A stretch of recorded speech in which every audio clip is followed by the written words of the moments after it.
Qili Abukokele. This is a story of a man leaving his house to Jozi for work. These two were planning against him.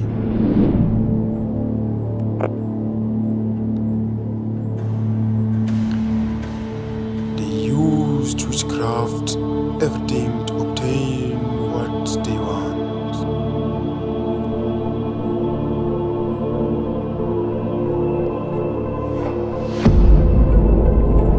But who can attack a strong family?